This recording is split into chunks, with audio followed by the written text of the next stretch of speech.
Hi everybody, I just watched the movie Elf and I'm feeling lots of Christmas cheer. So I decided to make the movie, or the Leafy Concern video that I was iffy about making earlier. Basically, I wanted to tell you about my new Charles Simic book that I just found, and then use it as an occasion to talk about my other Charles Simic books and some other things. So look at this, first and foremost. You all know that I have a video where I talk about my Penguin Poets collection from this time period. You know, they're pretty amazing, and they should definitely bring this back.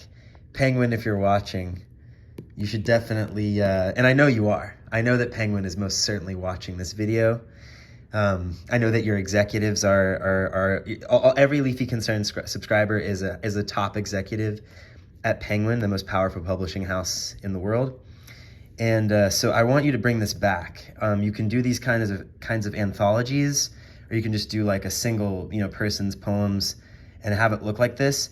I like the way these look so much that the poems don't have to be good. I will buy it, especially if it's this size, and if you can kind of mimic these colors. I really like what's going on here. It's too busy, it shouldn't work, but it most certainly does. Even that yellow is kind of like, that olive is kind of like, verging on pukey, but it just works. It just does. And then the border, when I got this, I found this at the used bookstore, and somebody had already filled in that O.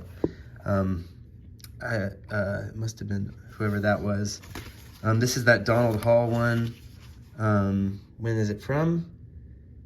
1962, reprinted 1965. So like the early 60s is when, all these are from that I love. Anyway, this is a new one. I think I already have something like this. I think I already have like the big one with the American flag on it that has basically all of these poems already. But I just had to have this one, had to put it on my shelf and have it join all the others. Anyway, so that's the first order of biz, everybody. Second order of biz is that I went to Room of One's Own and found this Charles Simic book. I was gonna get one of those Ugly Duckling Press books of Spanish poems translated into English on the reverse, so that when you flip the book over, like when you get to the end of the English section, it's upside down Spanish and vice versa. And that was also $10, but this was also $10, and it's like almost 300 pages.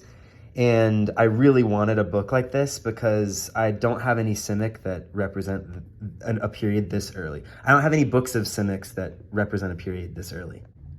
You may remember that Simic is the poet that Ashbery chose to read when he was on the New Yorker Poetry Podcast in February 2014. The poem that he reads there is called The Lunatic, and that's actually the name of this book, The Lunatic, that I checked out from the Hawthorne Public Library. I just discovered the Hawthorne Library. I'm loving it, loving it. Looks like this book came out in 2015, just the following year. Yeah, while I was at the Hawthorne Public Library, I checked out a couple of other things. But this is all just to say, just to kind of reacquaint you with me, with Simic and me. Yeah. I don't know how many of you have this book. Probably several of you do, and it's this book of essays by Michael Robbins. Michael Robbins, is the author of The Second Sex, this poetry book that I won in a SEM co-op contest, and other books like Walkman, which we love. Anyway, in here he's got an essay. He's got this essay called How to Write a Charles Simic Poem on page 67. But the fire's gone out of them. He's referring to late Charles Simic poems. They're comfortable, unassuming, the sort of thing an investment banker might discover in the New Yorker and send to his son at MIT. Hence the appeal of this book, which I just had to have, because I can't be reading the wrong Charles Simic poems. I've seen this book around, and it's in the library and everything, but this was just like a really crisp copy of it. You can see the gloss all around it. George Braziller. The spine looks really nice. It's just it's got that nice kind of running over the edges wave books thing going on, but it's got this really kind of sturdy, self-assured color palette that I think holds up really well. This was published in, when was this published? Why would you even care, you say? Why would I even care? 1999. It represents poems published between 1963 and 1983. I like the way they're presented. the table of contents doesn't have a lot of divisions to it. It's just poem, poem, poem, poem, poem, poem, poem. And then at the end, there's a thing that, you know, if in case you're interested, tells you which book, which poem came from. And there are ones like Fork in My Shoes that I've been read a lot from other people who have that green 60 poems book. And I used to have that book, but I think I gave it to somebody. That was a weird choice, but it paved the way for me to get this nice book. Anyway, I've already encountered poems in here that I love. I'm going to read you one stanza in here that I love. From the poem Evening. Let all be simple. Let all stand still without a final direction.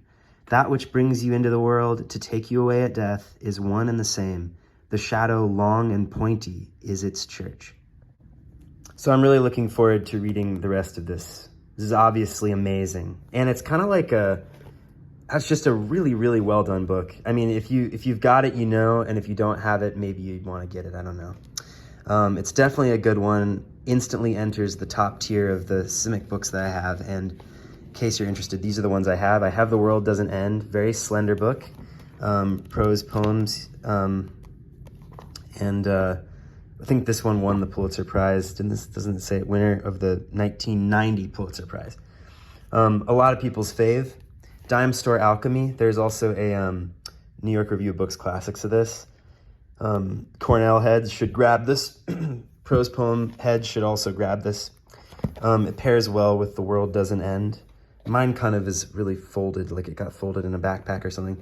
And then the first book of his I ever had, maybe I've said this a million times on this channel, but My Noiseless Entourage, which I took the dust jacket off. I remember not liking the dust jacket. And then I, like, years and years ago, years and years and years and years and years and years and years and years and years and years ago, I wrote this in pen on the cover.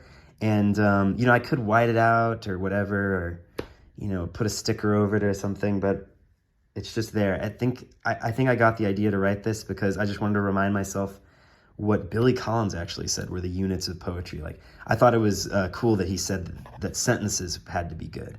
And I've kept that in mind because I've thought that was one of the reasons why people like Ashbery write good poems, where it's like, just if you look at their sentences, they're just good sentence makers.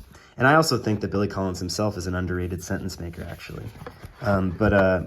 You know, maybe I'll reread this book. I haven't reread this book for a while, but maybe I'll reread it and put it back, you know, in front of you again later on for another video. So it's a real come up for me. I've got a nice new Simic book, and you just had to know about it. Had to know about it. Merry Christmas if I don't see you, and happy reading.